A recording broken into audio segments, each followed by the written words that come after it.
And Northwestern coach Pat Fitzgerald joining us now from our studio in Evanston. Fitz, a bye week for you guys. Was that good timing for your team? Yeah, you know, I think you'd prefer to have it maybe in the middle of the season, but it coincided with the start of our academic calendar. So our guys were able to get off to a fast start academically, and we kind of really haven't been in I guess, the same routine any week. So it's nice to kind of settle back into a normal game week, and now we've got a huge challenge with the Badgers this weekend. I know you also needed to heal a little bit as a team. The cornerback spot in particular, an issue for you. You've had 3 players declared out for the season due to injuries at corner. Give us a sense for the guys who are still active and playing there and what we might see. Well, Montre Hardage has had, I think, a really good season to this point. I think he's played really well. He's been very active, had a huge play in the BG game after he got beat with a big strip that led to a big touchdown. And then to get you know, Trey back a couple weeks ago, you know, coming off the Achilles from spring ball was awesome. So to have those guys back, and hopefully we'll continue to get a few more. You know, it's a long season, and disappointed for those 3 young men that are out for the year, but we hope to get some more guys back as the season goes along. Coach, really interesting contrast between the Duke game and the Bowling Green game. Offensively, you struggled against Duke, and then you were just fabulous offensively against the Falcons. What changed? Well, I think we executed better. You know, we obviously threw the ball better and had a much higher completion percentage. We were much better on 3rd down, and you know, we were able to establish the run, and that's going to be a huge challenge against the Badgers. You know, they're outstanding in their front 7. You know, schematically, they put a lot of pressure on what you try to do from a run game standpoint. But, you know, it's no secret over my 12 years here, when we've been able to run the ball, we're able to have balance, we've been able to score some points offensively. And to that end, the offensive line, a lot of people have questioned it, yourself included. You basically said it was going to be the key to the season this year. How do you feel like that group has come together? Yeah, I think they're a work in progress. You know, there's been some good and some bad. I think initially to start the year, you know, we had some seams there that maybe we were trying to do too much. You know, I think we held onto the ball way too much against Duke, and we needed to get Clayton running the ball more, and he did that against BGSU. So, you know, we've just got to have that balance, and we've got to be able to help that group out. You know, and that's not just unique to Northwestern. It's across the board. I mean, you know, offensive line play is difficult and challenging, and, you know, we've got to get our run game going if we want to be the team that we're capable of. You're going against an elite defense, and Wisconsin is 2nd in the nation in scoring defense over the last 4 years combined. Only Alabama is ahead of them. What do you see when you watch them on tape? Well, they're well coordinated. You know, now I say that, and this is their 3rd coordinator in 3 years. So that's what's probably most impressive, is their ability, their young men to, you know, really just continue to grow in the system with the new personality that's calling the plays.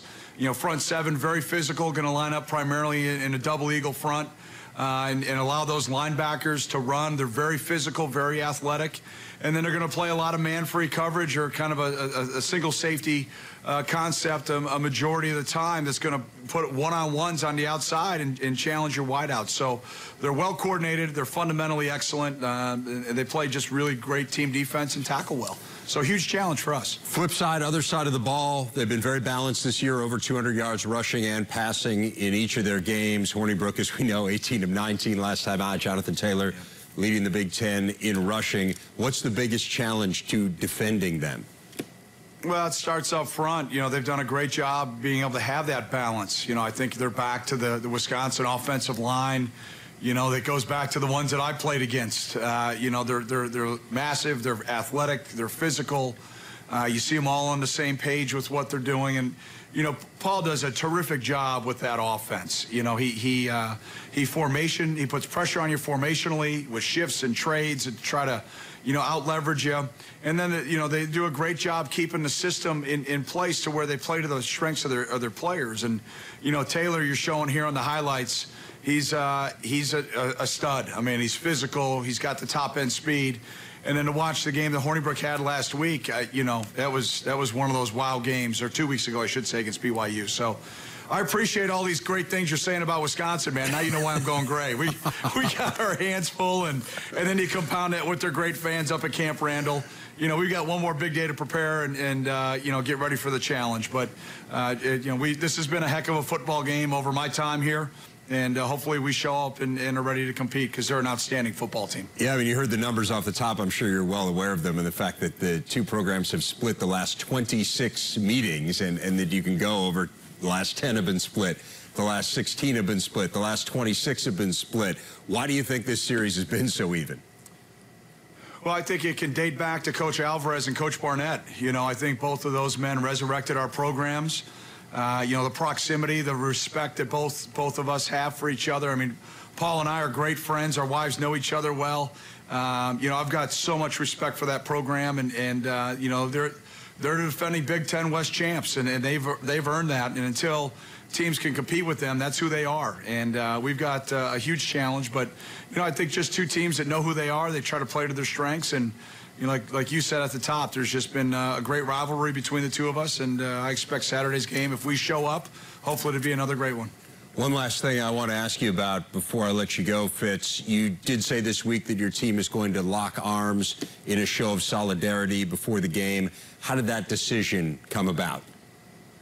Well, you know, after the events this weekend, you know, I addressed that with our guys on Monday morning. I showed them the halftime clip with Coach Dungy, and you know, we had a team discussion. I stepped out of the room as a coaching staff and let the guys talk for however long they wanted to, and then I met with our leadership council and we talked about what do we want to do, and I fully support our young men. They're the future leaders of our country, and that's what we need now. We need leadership. We need people to bring us together instead of tearing us apart, and you know, that's what we want to make that type of show, that type of statement when we take the field on Saturday. But you know, I'm not big into politics, but I am big into growing young men to be the best they can be. And you know, obviously being in a great college campus like ours, the opportunity for us to help our young men be great citizens and great members of our community, that's what my role and our staff's role is. And I'm just incredibly proud of our guys and inspired by them every day. Northwestern head coach Pat Fitzgerald. Coach, thanks for your time. Best of luck on Saturday. Thanks a lot, Rev. Appreciate it. Go Cats.